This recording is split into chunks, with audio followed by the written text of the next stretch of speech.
आज देश भर में मनाए जाने वाले श्री कृष्ण जन्माष्टमी के पर्व को लेकर उनके अनुयायियों में एक विशेष हर्ष का माहौल देखने को मिल रहा है। राजधानी दिल्ली के तमाम मंदिरों से लेकर अन्य कई जगहों पर श्री कृष्ण जन्माष्टमी को लेकर विशेष तैयारियां की गई हैं। कुछ ऐसा ही तस्वीर दिल्ली के रोहिणी स्थित इस्कॉन मंदिर में भी देखने को मिल रही है। रोहिणी स्थित इस्कॉन मंदिर में भक्तों के प्रवेश से लेकर श्री कृष्ण भगवान के दर्शन तक के लिए विशेष इंतजाम किए गए हैं। इस्कॉन मंदिर के तमाम पदाधिकारी भक्तों की सेवा में समर्पण भाव के साथ दिखाई दे रहे हैं। मंदिर प्रांगण में भक्तों के प्रवेश के लिए विशेष पंक्ति बनाई गई है और इसी पंक्ति के श्रद्धालु कतार में अपने आराध्य के दर्शन कर रहे हैं। पंक्ति से प्रवेश करते ही सामने एक स्टेज बनाया गया है, जहां सभी भक्तों के आराध्य श्री कृष्ण श्रद्धालुओं को दर्शन देंगे। देखिए, जन्माष्टमी तो आज भगवान की कृपा से पूरे विश्व में मनाई जा रही है। पहले जन्माष्टमी भारत तक सीमित थी, लेकिन अब जैसे एसी भक्तिवेदांत स्वामी प्रभुपाद ने जब प्रचार किया पूरे विश्व भर में, आज 800 केंद्रों से हर जगह जन्माष्टमी बहुत धूमधाम से मनाई जा रही है। विदेश में फॉरेनर्स, रशियन, चाइनीज अपने अपने देशों में जन्माष्टमी मना रहे हैं, तो इससे बड़ी क्या बात हो सकती है। हमने सुना होगा साउथ अफ्रीका, जहाँ पर निग्रो लोग रहते हैं, वो भी आज अपने पैसे इकट्ठे करके जन्माष्टमी मना रहे हैं। यहाँ तक कि एक बार क्या हुआ, अमेरिका का एक सोल्जर जो सबमरीन में रहता था जहाज में, उसने भी अपने बॉस से आज्ञा लेकर शिप के ऊपर जन्माष्टमी मनाई। तो इससे अच्छा और क्या हो सकता है। तो जन्माष्टमी बहुत उत्साह से मना रहे हैं। तैयारियां हमारी ये थी कि कल भी हम लोगों ने जन्माष्टमी सेलिब्रेशन किया था। 25 तारीख को स्कूल से बच्चों को बुलाया गया, colouring, drawing competition, dance competition ऐसा रखा गया। कुछ जजेस थे, तो उसके बाद उनको प्राइजेस मिले। शाम को बड़ा सुंदर कीर्तन रखा गया, ताकि हमारा जो क्राउड है वो 2 दिन में डाइवर्ट हो जाए। तो कल भी बहुत सारे लोग, लगभग 1 लाख लोग दर्शन करके गए, और आज भी हम एक्सपेक्ट कर रहे हैं, क्योंकि बरसात नहीं है अभी तक, तो लगभग 4 से 5 लाख लोग आज भी आएंगे।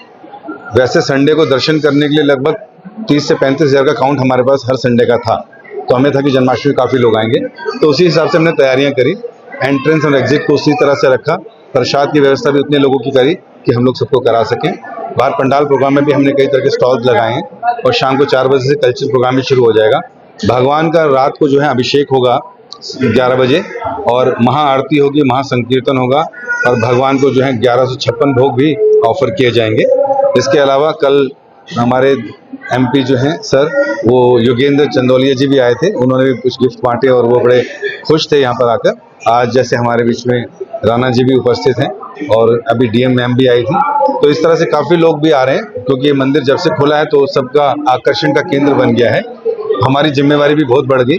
जन्माष्टमी हम हर साल मना रहे थे, लेकिन अब हमें 10 टाइम्स ज़्यादा मेहनत करनी पड़ रही है, वॉलंटियर्स को लगाना पड़ रहा है, ताकि हम सबको, जितने भी लोग आएँ, सुगम तरीके से, अच्छे तरीके से भगवान का दर्शन ले सकें, प्रसाद मिल सके, और भगवान के कीर्तन में आनंद ले सके, तो सही ढंग से जन्माष्टमी मना सके। तो सुरक्षा की बात की जाए तो सुरक्षा के मद्देनजर क्या कुछ इंतजाम किए गए कि कितनी बड़ी संख्या में श्रद्धालु पहुंचे? जी हाँ, हमें वैसे पहली बार जन्माष्टमी नहीं कर रहे हैं, इसलिए सुरक्षा का हमें भगवान की कृपा से पहले पता था। पुलिस ऑफिसर्स के साथ हम टच में रहते हैं। हमारे यहाँ पे 150 से 200 कैमरास लगे हुए हैं, और इसके अलावा पुलिस ऑफिसर्स भी यहाँ पर आ रहे हैं। जैसे स्पेशल कमिश्नर ऑफ पुलिस जो हैं रविंद्र जी आए थे, 2 दिन पहले सारा मुआयना करके गए। राजीव रंजन जी जो कि ज्वाइंट सीपी हैं, वो आए थे, डीसी के साथ टच में हैं। एसएचओ साहब लगे हुए साथ में, हमें पूरा सपोर्ट है उनकी तरफ से। इसके अलावा और गवर्नमेंट ऑफिशियल्स भी हमें जो मदद चाहिए दे रहे हैं। और इसके अलावा हम लोगों का उद्देश्य है सिक्योरिटी के मामले में, हमारे लगभग 800 वॉलंटियर्स हमारे लगे हैं, जो पार्किंग से लेकर शू स्टॉल से लेकर हर जगह उपस्थित हैं। छतों पे भी लोग खड़े हैं, ताकि सुरक्षा का भी पूरा ध्यान दिया जा सके। हमारे क्योंकि सारे वॉलंटियर हैं, इसलिए हम चाहते हैं कि सब लोगों को एक अच्छा माहौल दिया जा सके, और जन्माष्टमी सब लोगों के लिए अच्छे से ढंग से मनाई जा सके। सर, ये मंदिर 12 साल में तैयार हुआ है, और लगभग 100 करोड़ से ऊपर की लागत में बना है। ये 100 करोड़ रुपया बाहर विदेशों से नहीं आया, ये सारा का सारा यहीं के लाइफ मेंबर्स ने अपनी जेब से दान देकर हम लोगों को ये मंदिर बनवाने में मदद की है। जो लोगों के अंदर भ्रांति रहती है कि पैसा यहाँ से बाहर जाता है या बाहर से अंदर आता है, ऐसा कुछ नहीं है।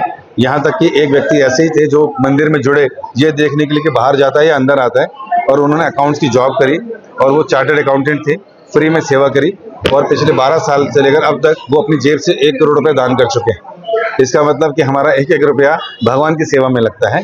और मंदिर को लगभग बनाने में 12 साल लगे, और यहाँ पर राजस्थान की नक्काशी है, कांच का बहुत सुंदर काम है, जयपुर से भगवान के विग्रह आए हैं और उज्जैन से भगवान के ऑल्टर्स आए हैं लकड़ी के। एक एक चीज़ अगर आप देखेंगे उसमें नक्काशी इतनी है कि हर जगह व्यक्ति रुक जाए। और हम लोगों ने डायोरामास का जो डॉम बनाया है, जो 3D फील देता है, दुनिया यहाँ पर आ रही है, यूट्यूबर्स आ रहे हैं, सुंदर सुंदर रील बना के डाल रहे हैं और उसकी वजह से भी मंदिर की बहुत ख्याति बढ़ गई। तो इसलिए मंदिर जो है एक रोड मैप है, माइलस्टोन है।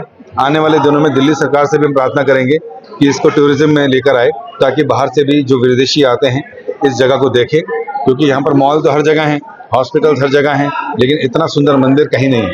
तो हम चाहते हैं कि ये सुंदर मंदिर जो है सबके लिए खुले और सबके लिए फायदेमंद। Thank you. हरे कृष्ण।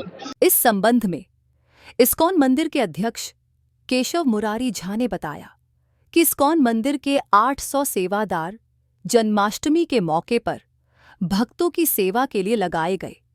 यह तमाम सेवादार न केवल व्यवस्था बनाने में जुटे हैं, बल्कि भक्तों की सुविधा के लिए भी तैनात किए गए हैं। साथ ही केशव मुरारी ने बताया, भक्तों की सुरक्षा के मद्देनजर CCTV की सुविधा के अलावा दिल्ली पुलिस के जवान भी विशेष तौर पर तैनात किए गए हैं। मुझे आज बहुत ही हर्ष और उल्लास के साथ मैं इधर आई हूँ। रोहिणी में हमारा इस्कॉन टेम्पल है, बहुत ही भव्य तरीके से बना है और मन में इतनी ज़्यादा खुशी है। बचपन से मैं चूँकि दिल्ली में ही पली बड़ी हूँ, तो जन्माष्टमी को बहुत ही अच्छे मन से मनाते हैं अपने पूरे परिवार समेत।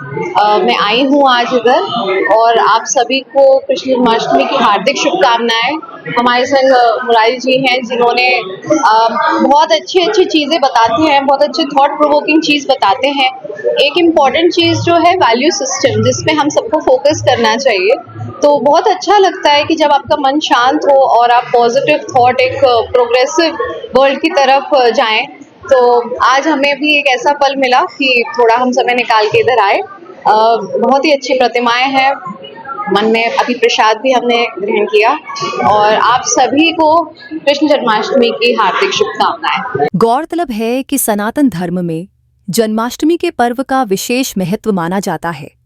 श्री कृष्ण जन्माष्टमी हर साल रक्षाबंधन के बाद भाद्रपद के कृष्ण पक्ष की अष्टमी तिथि को मनाई जाती है।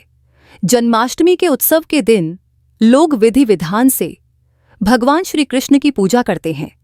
वह भगवान कृष्ण की भक्ति में लीन हो जाते हैं। इस दिन भगवान श्री कृष्ण के बाल गोपाल स्वरूप की पूजा की जाती है। इस दिन मंदिरों में भगवान श्री कृष्ण की झांकियां सजाई जाती है व भजन कीर्तन के साथ यह उत्सव मनाया जाता है।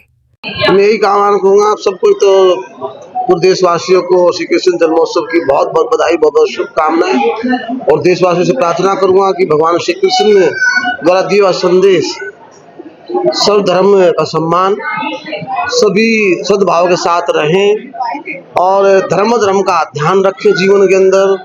उनके बताए हुए रास्ता अच्छाइयों पर हमेशा काम करें, बुराइयों से हमेशा बचना, बुराई का हमेशा अंत होता है।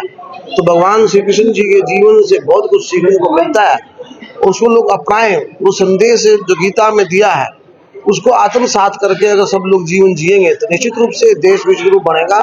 और हमको मानवता के लिए काम करने की आवश्यकता है और देश को आगे बढ़ाने के साथ हमें जो भगवान श्री कृष्ण ने बताए हुए रास्ते पर चल करके देश को आगे बढ़ाना चाहिए। और मैं मंदिर जब से बढ़ना शुरू हुआ तब से मंदिर से जुड़ा हुआ हूँ। मैं मेरे सामने बड़ा मैं देखता रहता था कितना काम आगे बढ़ रहा है। और स्वामी केशव जी ने बहुत प्रारंभ से इसमें बहुत मेहनत की है और ये इनकी मेहनत से और इनकी लगन से बहुत भव्य मंदिर रोहिणी में बना है। इसके लिए हमारे लिए सम्मान का विषय है और लोग यहाँ आते हैं, प्रेरणा मिलती है, उनको बौद्धिक होता है, उनका मार्गदर्शन किया जाता है। तो ये तो एक जीवन बनाने का स्थान है, ये मंदिर नहीं है, ये जीवन बनाने का स्थान है। और भगवान श्री कृष्ण द्वारा अवगत कराई की सभी जो बातें हैं उनसे सारा अवगत कराया जाता है। और अगर आदमी अगर आपकी जो भीतरी बातें बताई जाती है वो अपना ले, निश्चित रूप से उसका जीवन बेहतर बन सकता है। आप सब भी आए, आपका भी स्वागत है। बहुत बहुत बधाई। हमसे जुड़े रहने के लिए हमारे YouTube चैनल को सब्सक्राइब करें और नई वीडियो की नोटिफिकेशन के लिए बेल आइकॉन को दबाएं। अगर आप ये वीडियो Facebook पर देख रहे हैं तो लाइक जरूर करें और ज्यादा से ज्यादा शेयर करें। धन्यवाद।